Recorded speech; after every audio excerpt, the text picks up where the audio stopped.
So, why do we believe? It's a huge question, right? I mean, across every single culture, all throughout human history, people have had these profound personal experiences with gods or spirits or some kind of higher power. It's one of the most universal things about being human, and yet, it's still this fascinating puzzle. Today, we're going to try and unpack a really compelling scientific theory that looks for the answer not, out there in the heavens, but deep inside the wiring of our own brains. The whole puzzle really starts with a paradox. Just think for a second about how we describe gods or higher powers. So often they're this source of unconditional love and infinite mercy, right? A comforting presence when we need it most. And yet, at the same time, they're described as these wrathful judges who demand sacrifice and punish anyone who breaks the rules. How can one being be both? Neuroethologist John Wathy, and that's a person who studies the biological basis of behavior. He calls this the two-faced God. And he suggests that to really understand this contradiction, we shouldn't be looking at theology. Instead, the answer might be buried in our biology, in the evolutionary history that literally shaped our minds. Okay, so here's the core idea.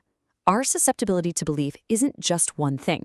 It's actually the product of two totally separate and ancient survival pressures, and each one created its own distinct neural circuit that, can still be activated today.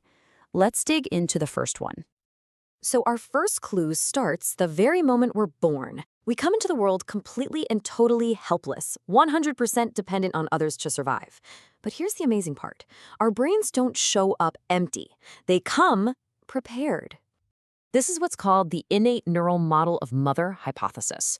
The idea is that a newborn's mind is not a blank slate at all. It comes with this pre-installed template, kind of like a factory setting, that expects a very specific kind of person to be there, someone who's loving, comforting, and always responsive. It's basically a blueprint for attachment. And the evidence for this is it's incredible. We're talking about newborns, just hours old, who can do things they couldn't possibly have learned yet. They instinctively prefer that high-pitched, sing-songy voice people use with babies. They're literally hardwired to recognize the basic shape of a human face. They can even imitate you if you stick your tongue out. From the absolute get-go, they are primed to connect. This built-in system is just so powerful. It creates this deep, nagging expectation for a loving presence. And that feeling, it doesn't just go away when we grow up. It becomes this latent, but really powerful part of our brain's architecture. And here it is, the crucial link to adult belief. In times of really profound crisis, we're talking deep despair, addiction, what some people call spiritual brokenness. That primal feeling of helplessness from when we were infants can just come rushing back. And when it does, this ancient circuit can get switched back on, triggering this incredibly powerful, emotional experience of an all-loving, all-comforting, personal God. And there you have it, this deeply ingrained neural program, this echo from our own infancy, it gives us a really compelling biological explanation for one of the faces of God, the unconditionally loving parent. Okay, but that's only half the story, isn't it? That doesn't explain the rule-enforcing, judgmental deity who punishes the cheaters. For that side of the coin, we need to look at a completely different evolutionary problem and a different chapter of our history. Right, so to find the origin of that other face of God, we have to travel way back to our time as hunter-gatherers, a time when your personal survival depended entirely on the survival of your group. See, as human groups got bigger than just a small family, a huge new problem popped up. How do you get everyone to cooperate and trust each other? How do you stop freeloaders from ruining it for everyone? Well, according to this theory, religion was the evolutionary hack. It's what researchers call the social root of religion. And the logic here is pretty powerful. I mean, it's impossible for any one person to police everybody else's behavior all the time. But what if everyone believes in a supernatural, all-seeing agent, one who knows your thoughts and punishes you for things you do in secret? Well, then people start to police themselves. And suddenly, this belief becomes an incredibly efficient tool for social cohesion. So there they are, sitting side by side in our heads.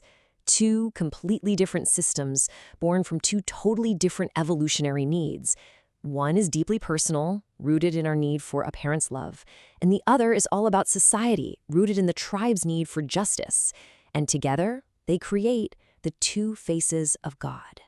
So what happens when these two ancient systems get activated together in our modern world? Well, the results can be incredibly powerful, and sometimes, pretty dangerous. Religious cults give us a pretty chilling case study of how these deeply ingrained needs can be deliberately messed with.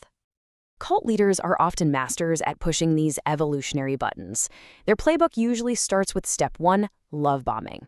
They just overwhelm a new recruit with affection to light up that deep, infantile need for attachment. Then comes step 2, isolation, which makes the leader the only source of that comfort.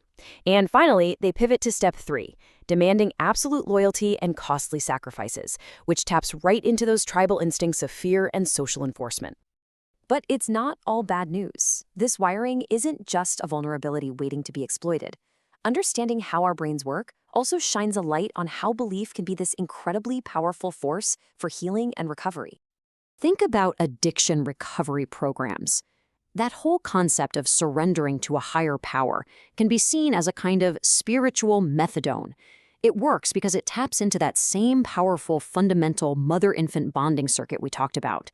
This gives people a source of comfort and strength that can literally be strong enough to replace a drug's iron grip on the brain's reward system. So, what's the big takeaway here? What does all of this really mean for how we see ourselves?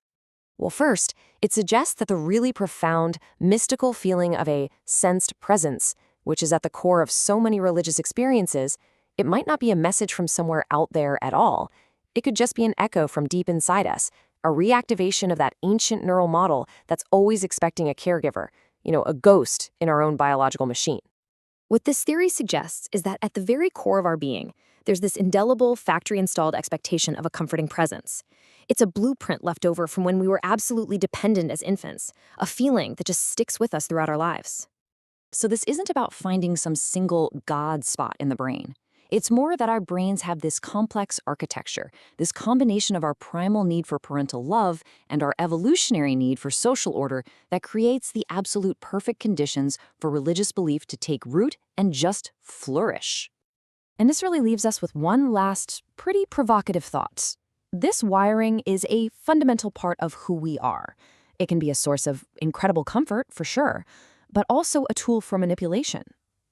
So if our brains are, by their very nature, wired for belief, what does that mean for our shared future?